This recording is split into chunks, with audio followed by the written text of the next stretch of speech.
నమస్తే అండి. నేను మీ Sharada, teens and parenting coach, access bar practitioner. ఈరోజు నేను మీతో ఒక చిన్న విషయాన్ని షేర్ చేసుకోవాలి. నా పేరెంటింగ్ గైడెన్స్ ప్రోగ్రామ్ అందరికీ ఉపయోగపడకపోవచ్చు. అది ఎందుకో ఈ వీడియోలో నేను మీకు చెప్తాను. నంబర్ 1, పిల్లల ప్రవర్తనలో రాత్రికి రాత్రే అద్భుతాలు జరగాలి అని తొందరపడే వాళ్ళకి నా పద్ధతులు సెట్ అవ్వవు. ఎందుకంటే మంచి ప్రవర్తన రావాలి అంటే కనుక టైంతో పాటు పేషెన్స్ కూడా చాలా అవసరం కాబట్టి.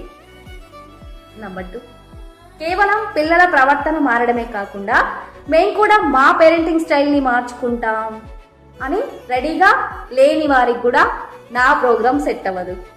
ఎందుకంటే ఇది ఒక్కరు చేసే పని కాదు, ఒక టీం వర్క్ కాబట్టి. మరి పేరెంటింగ్ గైడెన్స్ అనేది కంటిన్యూస్ ప్రాసెస్. ఈరోజు కాకపోయినా రేపైనా సరే మనం కలిసి ప్రయాణం చేసే అవకాశం రావచ్చు. అప్పటి వరకు మీరు మీ పిల్లలతో ప్రతి క్షణం ఆనందంగా గడపండి. ఈలోపు నాకు గైడెన్స్ అవసరం అనిపిస్తే కనుక నాకు డైరెక్ట్ మెసేజ్ చేయండి. Thank you.